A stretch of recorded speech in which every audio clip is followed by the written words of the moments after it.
Born into a realm of opulent palaces and grand expectations, Grand Duchess Maria Nikolaevna of Russia was the third daughter of Tsar Nicholas II and Tsarina Alexandra. Her life, woven with threads of tragedy and whispers of romance, unfolded during the turbulent waves of the early 20th century in Russia. Yet despite the golden cradle of royalty, her story was destined for a heart-rending climax. While the world around her crumbled into the chaos of the Russian Revolution of 1917, Maria's youthful innocence remained untouched by the harsh realities of war. Too young to serve as a Red Cross nurse like her elder sisters during World War I, she became the hospital's patroness, dedicating her days to soothing the pains of wounded soldiers. Her visits were more than a mere formality. They were sessions of genuine interest and kindness as she listened to the stories of those who fought and suffered. Her compassionate heart and lively spirit won her admiration and affection, not least from the young men she encountered, stirring innocent crushes that began in her early childhood.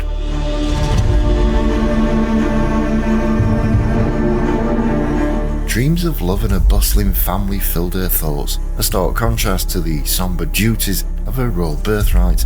Yet fate had written a different ending for this hopeful soul. The violent upheaval of her homeland culminated in her tragic murder in 1918, an event that later led her to canonization as a passion bearer by the Russian Orthodox Church. Her sister, Grand Duchess Anastasia, became the center of a mystery that captivated the world for nearly 90 years, fueled by rumors of her escape from the execution that claimed her family. However, those tales were dispelled as modern science unearthed the bitter truth through DNA analysis. The entire Imperial family had met their demise together.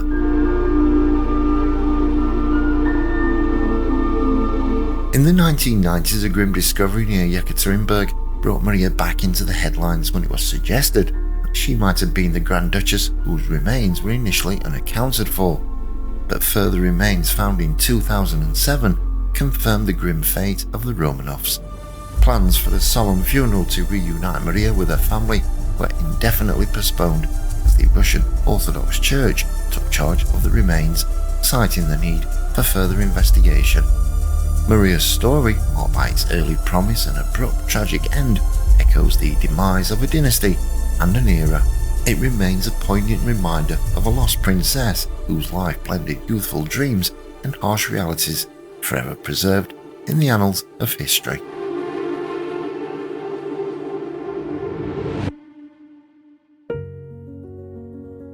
Maria Nikolaevna was born on June 26, 1899. She was the third daughter in a family longing for a male heir.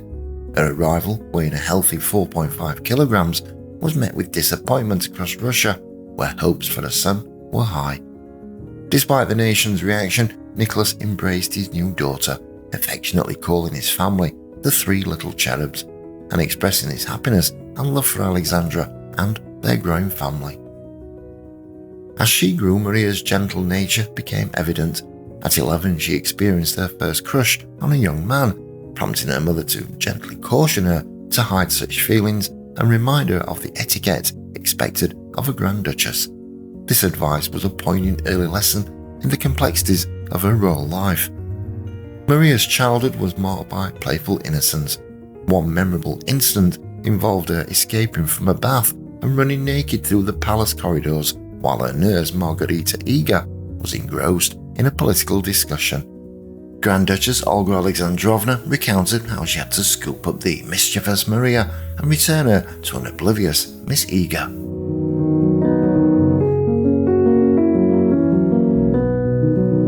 Maria and her siblings Olga, Tatiana, Anastasia and Alexei shared a close bond. Known as the little pair with her younger sister Anastasia, they spent much of their time together, often dressed in matching outfits. It contrasted with the big pair, their older sisters Olga and Tatiana. Together, the four girls signed letters as Otmar, an acronym of their first names, showcasing their unity. Maria's temperament was gentle, often overshadowed by Anastasia's exuberant personality. Anastasia's antics, like tripping people and causing scenes, would leave Maria apologizing on her behalf, unable to curb her sister's lively spirit. Despite her quieter demeanour, Maria had a strong sense of self and knew her mind, as noted by her mother's friend, Lily Dean.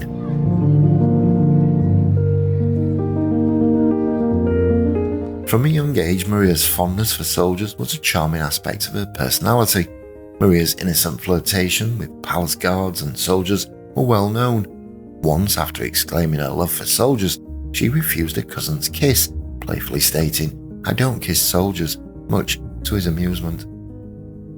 A touching testament to her impact came from her cousin, Louis Mountbatten, who kept a photograph of Maria by his bedside until he died in 1979. He fondly recalled being crackers about Marie and dreaming of marrying her, captivated by her beauty and sweetness.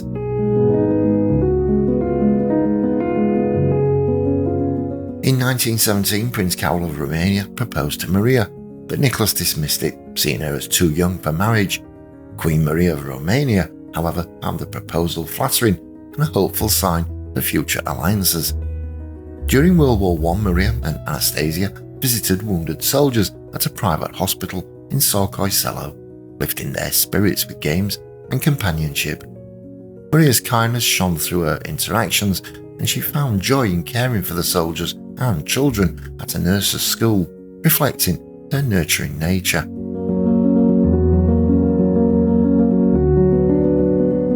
Maria's visit to the war headquarters in Mogilev introduced her to Nikolai Demenkov, an officer who captured her heart. She often mentioned him in letters to her father, signing them playfully as Mrs. Demenkov, highlighting her romantic dreams despite the turbulent times. Grand Duchess Maria's early life blended royal duty, tender family bonds, and innocent flirtations set against a nation in turmoil. Her gentle spirit and loving nature left a lasting impression on those who knew her, weaving a poignant narrative of a young girl caught between the grandeur of royalty and the simplicity of her heartfelt desires.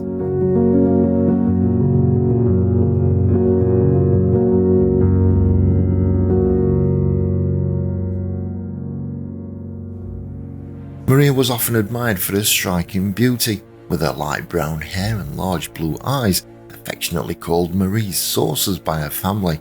Maria captivated those around her. Her great aunt Maria, Duchess of Saxe-Coburg and Gotha, praised her as a real beauty with enormous blue eyes.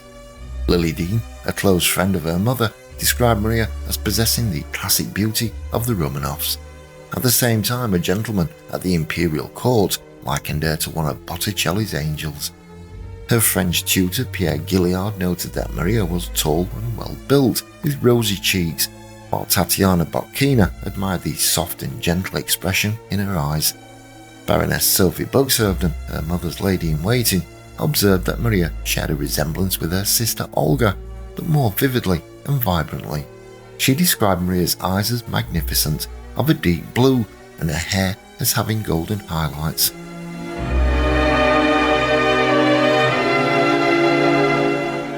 Maria's physical strength was notable, and it was inherited from her grandfather, Alexander III of Russia. She enjoyed showing off by lifting her tutors off the ground, a testament to her unusual strength. She also had a talent for drawing, often sketching with her hand, and was regarded as the most artistically gifted of her sisters. Despite this talent, Maria was less enthusiastic about her schoolwork. Her personality was a blend of kindness and stubbornness, although she was known for her sweet and amiable nature, earning the nickname the Amiable Baby from Grand Duke Vladimir Alexandrovich. She could also be grumpy and stubborn. Her moodiness often coincided with her menstrual cycle, whimsically referred to by the Tsarina and her daughters as a visit from Madame Becker. Despite occasional laziness and irritability, Maria's innate goodness shone through, leading her governess, Margarita Eger, to remark that she was born with the very smallest trace of original sin.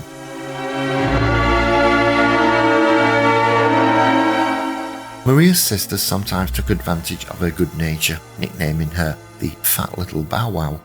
Despite this teasing, Maria sought to foster harmony within the family. In a letter to her mother in 1910, she advocated for giving her sister Olga her room, attempting to present it as her idea. Her relationship with her father, Nicholas II, was particularly close.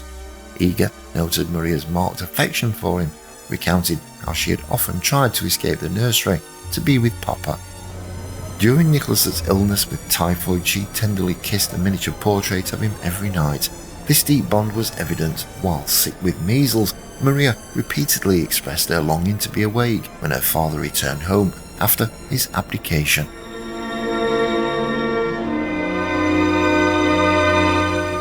As the middle child, Maria sometimes felt insecure about her place in the family.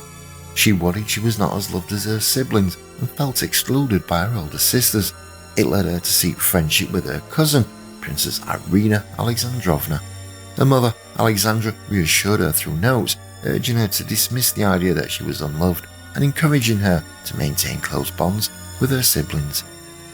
In every aspect of her life, her beauty, artistic talent, strength and relationships, Grand Duchess Maria Nikolaevna embodied a unique blend of grace and vulnerability, leaving an indelible mark on those who knew her.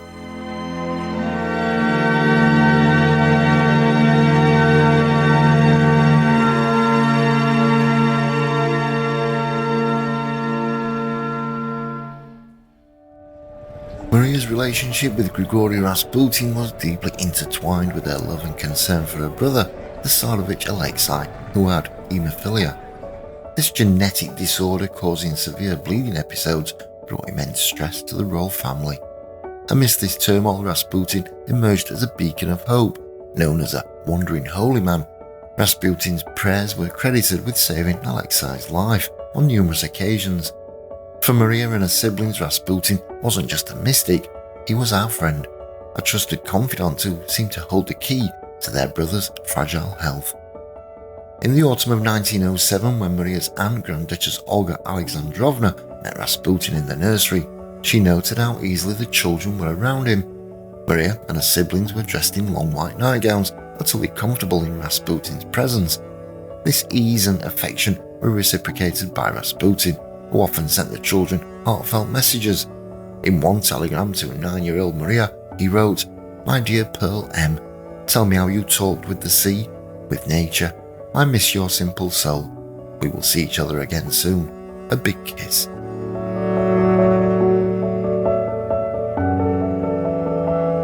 Rasputin's influence extended beyond spiritual guidance. In February 1909, he sent a telegram to all the Imperial children, urging them to love the whole of God's nature, the whole of his creation, in particular this earth.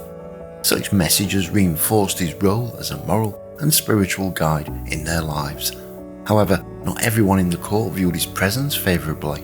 In 1910, one of the governesses, Sofia Tucheva, was horrified by Rasputin's access to the nursery while all the girls were in their nightgowns and pushed for his exclusion. Despite Nicholas's initial compliance, Alexandra's unwavering support for Rasputin led to Tucheva's dismissal. The controversy didn't end there. Tucheva's alarming stories about Rasputin's presence in the nursery reached other family members, causing a scandal. Nicholas's sister, Grand Duchess Zina Alexandrovna, was particularly appalled, unable to fathom the family's trust in Rasputin. Yet for Maria and her siblings, Rasputin's visits were a source of comfort and reassurance, even as the outside world whispered about impropriety.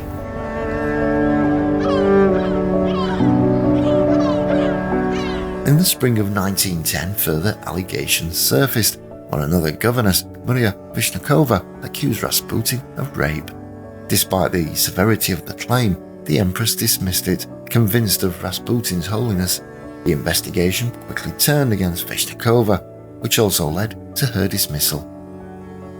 Rumours about Rasputin's influence and supposed misconduct spread, painting lurid pictures of his relationships with the Tsarina and her daughters. The scandal forced Nicholas to exile Rasputin, much to Alexandra's displeasure temporarily. Despite this, the family's association with Rasputin continued until his assassination in December 1916. Alexandra wrote to Nicholas about how Rasputin was with their daughters and praising their spiritual growth.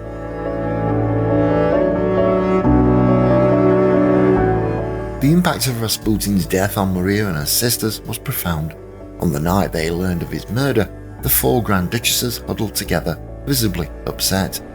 They sensed the political storm brewing the harbinger of the upheaval that was to follow. Rasputin's funeral, attended by Maria and her family, marked the end of a significant chapter in their lives. Maria's close bond with Rasputin reflected her deep concern for her family, especially Alexei.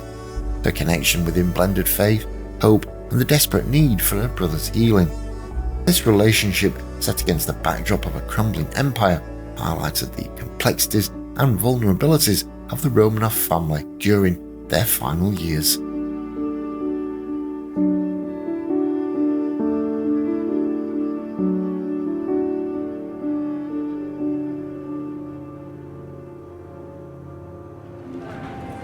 In the spring of 1917, a revolution erupted in St. Petersburg, casting a shadow over the Romanov family.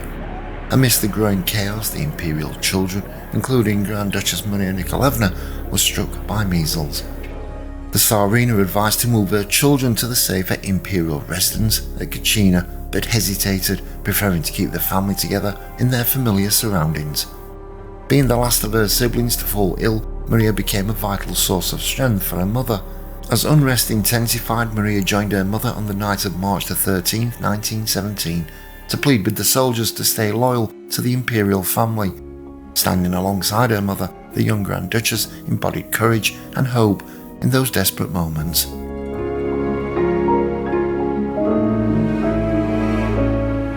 Shortly after that night, Maria herself succumbed to measles, followed by a severe case of pneumonia that nearly claimed her life. As she lay bedridden, her condition precarious, the world outside their palace walls continued to unravel. Her father, Emperor Nicholas II, abdicated the throne, marking the end of an era. Maria was withheld the news of Nicholas's abdication until she began to recover. When she learned of the monumental change, it marked the beginning of a new and uncertain chapter for the Romanov family. The revolution had not only altered Russia's course, but also completely changed Maria's life and the future she had once envisioned. In these turbulent times, Maria's bravery and support for her family shone brightly. In the face of such unprecedented upheaval, her actions alongside her mother's revealed a young woman of remarkable strength and resolve, standing firm even as the world around her crumbled. If you loved our video into the life of Grand Duchess Maria, you won't want to miss this next one. Click on the screen now to explore the untold stories and hidden secrets of another fascinating Romanov sister. Get ready to uncover more historical gems and intriguing royal tales. Your next adventure in history starts right here.